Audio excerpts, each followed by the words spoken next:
자, 이번 시간에는 한 주간 뜨거웠던 경제 소식 알아보는 코너입니다. 한국경제TV의 송민아 기자 나와 있습니다. 안녕하십니까? 네, 안녕하세요. 네. 자, 먼저 지금 전세난 월세난 계속 들리고 있는데 네. 집세 상승폭이 또 크다고 저번에 전해주셨지 않습니까? 네네. 자, 그러면 그때는 서울과 수도권 집중적으로 짚어봤는데, 근데 지금 수도권 서울만이 아니고 지금 전국의 집값 상승폭이 또 10년 만에 최고치라고요? 네, 거의 10년 만에 이제 최고치를 기록했는데요. 예, 예. 이게 올해 전국 아파트 매매가와 또 이 전세값이 지역에 관계없이 모두 좀 큰 폭의 상승폭을 기록하는 것으로 나타났습니다. 네. 최근에 이 세종시가 올 들어 11월까지 43.64%나 올랐습니다. 이는 10억 원짜리 아파트가 있다면 44%요. 예, 4억 원이 넘게 오른 셈인데요. 저도 여기 살다가 왔었는데. 아, 그러세요? 이처럼 이제 서울보다 이제 지방의 어떤 상승세가 좀 더 두드러졌다 이렇게 보시면 될 것 같습니다. 네. 부동산 정보업체 직방이 최근에 한국감정원 통계를 분석한 결과에 따르면요. 올 들어서 11월까지 전국 아파트 매매 가격은 6.15%나 올랐습니다. 지난달까지 누적 기준으로 살펴보면요. 2011년 8.02%를 기록한 이후에 9년 만에 가장 큰 폭의 상승세였고요. 특히 이제 행정수도 이전 이슈가 있었던 이 세종시의 경우는 아까 전에 말씀드렸던 대로 43.64%가 오르면서 아파트 값이 17개 시도 가운데서 가장 많이 올랐고요. 또 대전이 16.01%, 경기가 11.1%로 그 뒤를 이었습니다. 이에 비해서 이제 정부 규제가 조금 집중됐던 서울은 2.72% 오르는데 그쳤습니다. 세종시가 이 평균 상승폭을 거의 이끌었네요, 보니까. 네, 그렇습니다. 예. 자, 그러면 방금 말씀하신 것처럼 일단 퍼센테이지로 봐서는 서울이 2.72%니까 제일 낮네요.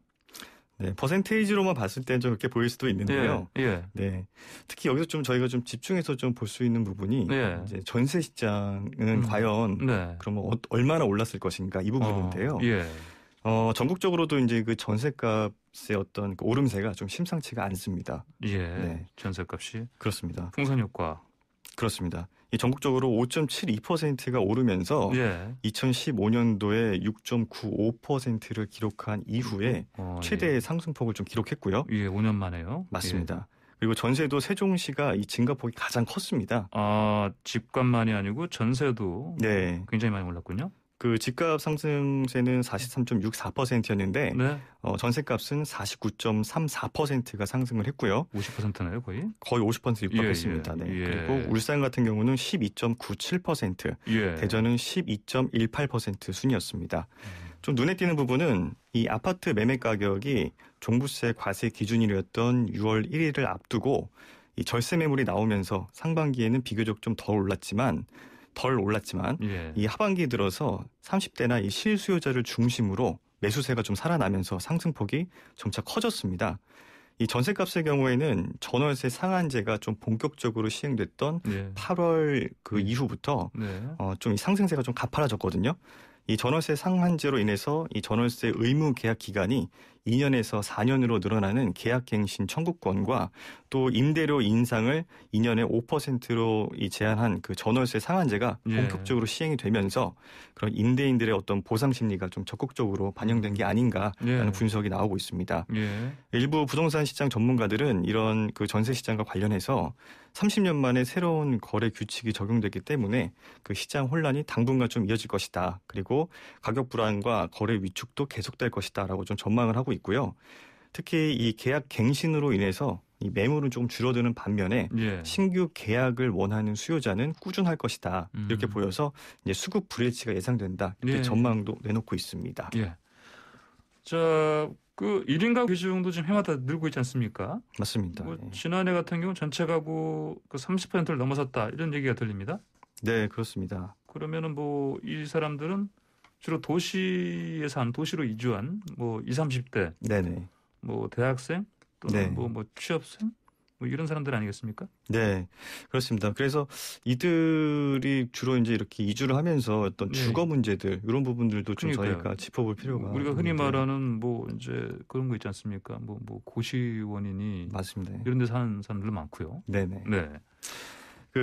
이분들의 어떤 그 거주 문제 좀 말씀을 드리자면은 좀 이렇게 주거 환경이 썩 좋지 않은 상황이다. 예. 네, 이렇게 좀 저희가 분석을 해볼 수 있을 것 같은데요. 예.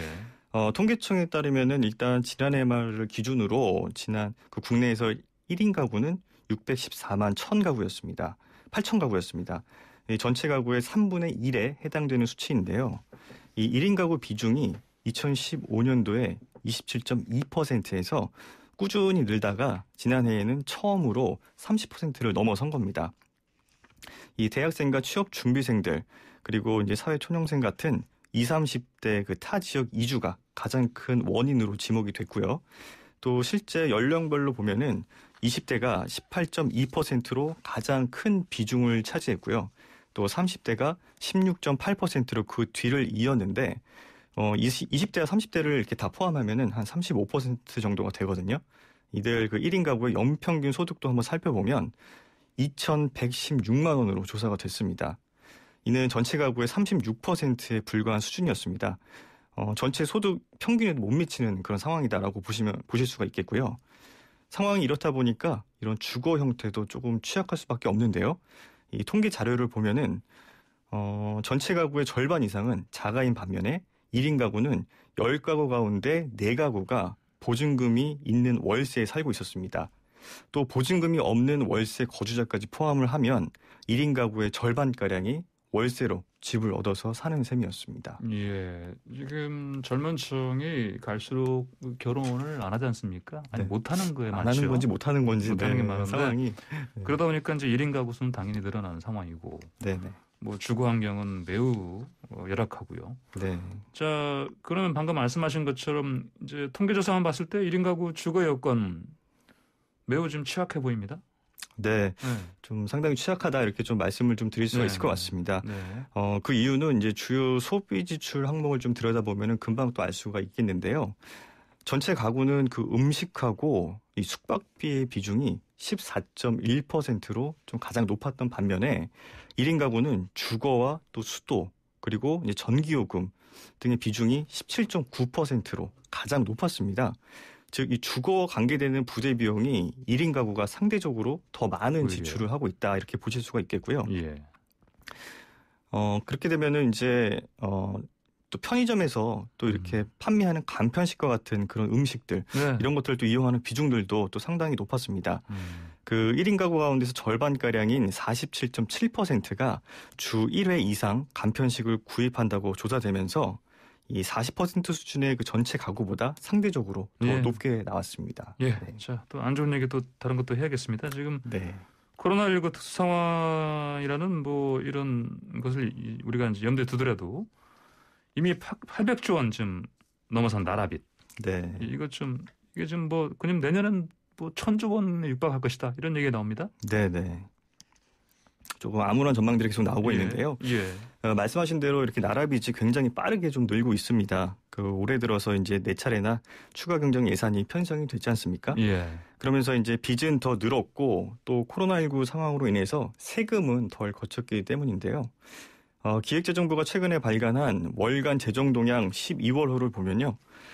올해 들어서 지난 10월까지 관리 재정 수지가 90조 6천억 원의 적자를 기록했습니다. 지난해 같은 기간 적자였던 45조 5천억 원보다 거의 2배로 불어난 건데요.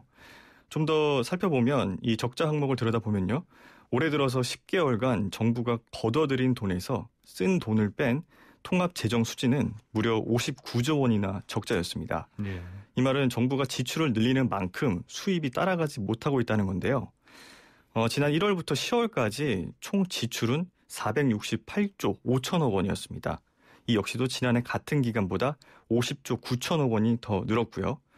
지난 10월에는 4차 추경 사업을 집행하면서 33조 7천억 원을 썼는데 지난해보다 지출이 2조 1천억 원 더 많았습니다. 그러면은 이렇게 지출이 늘어나는데 정부 입장에서는 그러면 이걸 메우려면 국세를 더 걷어들이는 수밖에 없지 않습니까? 아무래도 뭐 방법은 그거밖에 없겠다 이렇게 좀 볼 수 있겠는데요. 이 정부 차원에서는 이렇게 늘어나는 지출을 메우려고 이제 어떻게 보면 국세를 좀 늘리는 방법밖에 없지 않겠습니까? 이런 움직임도 좀 읽을 수가 있었습니다. 그래서 지난 10월 한 달간 국세 수입은 39조 1천억 원으로 지난해보다 6조 8천억 원이 더 증가했습니다. 이 법인세를 제외하고 소득세와 부가가치세, 또 교통세, 관세와 같은 모든 항목에서 증가세를 나타낸 겁니다. 예. 이에 대해서 이 기재부 관계자는 일단 소득세만 놓고 보면 이 코로나19에 대응한 그 세정 지원이 이월됐던 세금이 납부된 것이다. 그리고 이 근로자 명목의 임금이 상승하면서 지난해보다 4조 1천억 원이 더 거쳤기 때문이다라고 예. 밝히기도 했습니다. 예. 자, 뭐 추경 지원 부분 있지 않습니까? 네네. 이게 또 어디서 나오는지 좀 잘 따져봐야겠는데. 네. 이게 당연히 뭐 빚내서 하는 거 아닙니까? 네, 그렇습니다. 이 추경 재원을 조금 빚으로 이렇게 마련한 탓에 국가 채무는 예. 대폭 불어나게 된 겁니다. 지난 10월 말을 기준으로 중앙정부 채무는 812조 9천억 원을 기록했습니다. 거의 813조 원에 육박했는데요. 예. 한 달 만에 12조 6천억 원이 더 늘어난 수치였습니다. 지난해 그 10월과 비교하면 1년 만에 무려 113조 9천억 원이 증가한 셈이기도 합니다. 이미 중앙정부 채무는 지난 9월에 사상 처음으로 이 800조 원을 넘어섰습니다. 예. 국회는 앞서 이 본회의를 열고 슈퍼 예산이요? 맞습니다. 예. 558조 원 규모의 그 내년 예산안을 통과시킨 바가 있는데요. 예.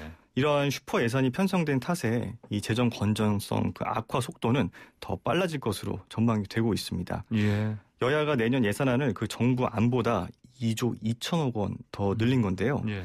이 국회 승인을 받은 예산이 정부가 제시한 안보다 더 많았던 적은 지난 2010년 또 예산 이후에 11년 만입니다. 예. 네. 문제는 예산이 이렇게 늘어난 만큼 나라빚도 더 쌓인다는 점이겠죠. 내년 국가 채무가 거의 1,000조 원에 육박하는 956조 원에 이를 것이다라고 정부는 추산했습니다. 예, 알겠습니다. 자, 다른 소식 하나 알아보겠습니다.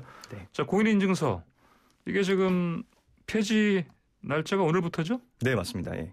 그러면은 이제 여러 가지 불편들이 있었는데 우리 겪고 온 것들이 뭐 인증 절차가 좀 복잡하잖아요. 뭐 PC에서만 할 때. 네.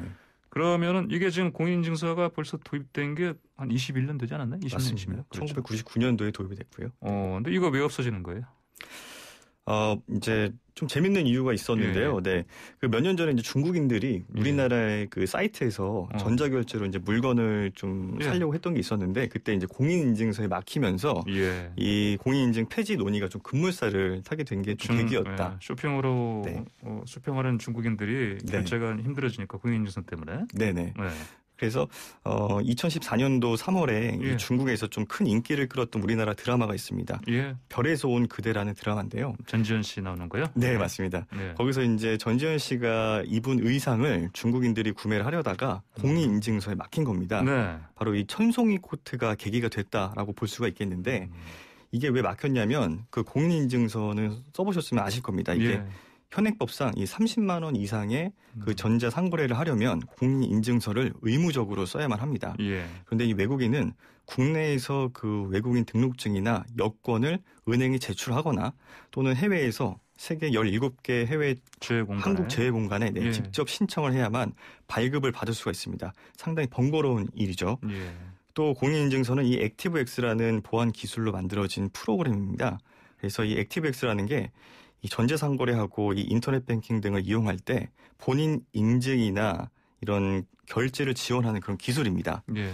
근데 이 컴퓨터 속도를 좀 느리게 하고요. 그렇죠. 그리고 또 이제 악성 코드의 그 전파 통로로 이용이 되다 보니까 해외에서는 이걸 대부분 사용하지 않고 있거든요. 예. 근데 이제 우리나라 같은 경우에는 마땅한 대안이 좀 없는 상황이어서 이 금융 당국이 공인인증서 사용을 좀 강제했었던 부분이 있었습니다. 자, 그러면 공인인증서 이거 안 쓰면 다른 뭘 이제 써야 됩니까? 다른 인증 수단이 뭡니까? 네, 앞으로는 이제 그 다른 인증서를 좀 쓰면 되는데 이 공인인증서의 그 독점권을 폐지하는 그 전자서명법 개정안이 오늘부터 이게 발효가 됐습니다. 그래서 국세청 홈택스나 이 정부24 또 국민신문고 등 공공기관 웹사이트에서도 사설 인증서를 쓰도록 하고요. 이를 위해서는 행정안전부가 그 공공 분야 전자서명 확대 도입을 위한 시범 사업을 준비를 하고 있습니다. 그러면 이제 다른 거 쓰게 되면 공인인증서는 뭐 못 쓰는 건 아니죠? 네, 맞습니다. 못 쓰는 게 아닙니다. 그 기존에 병행 사용할 수 있다. 네. 맞습니다. 네. 기존의 그 공인인증서에서 공인이라는 이름만 빠지고 그 유효 기간까지 그대로 쓸 수가 있습니다. 네. 현재 그 공인인증서는 금융인증서로 업그레이드가 되는데요. 공인이라는 이름이 빠졌지만 그 공인인증서의 편의성을 높였다 이렇게 보시면 될 것 같습니다. 예. 현재 그 공인인증서가 영문과 숫자 또 특수문자가 포함된 10자리 이상 비밀번호를 쓰고 예. 또 공유 폴더에 저장되는 방식이잖아요. 예. 그런데 이 새 금융인증서는 지문이나 생체 인식 방법 그리고 이제 패턴 인식 예. 또 6자리 간편 비밀번호 등을 사용하게 됩니다. 또 클라우드를 사용해서 그 인증서를 저장하기 때문에 지금처럼 PC나 모바일 또는 USB에 저장하는 불편함도 사라지게 되고요. 유효기간도 현재 1년에서 3년으로 늘어나게 됩니다. 편리해지게 됐습니다. 맞습니다. 네, 알겠습니다. 오늘 여기까지 듣겠습니다. 감사합니다. 네, 감사합니다. 네, 한국경제TV의 송민아 기자 함께했습니다.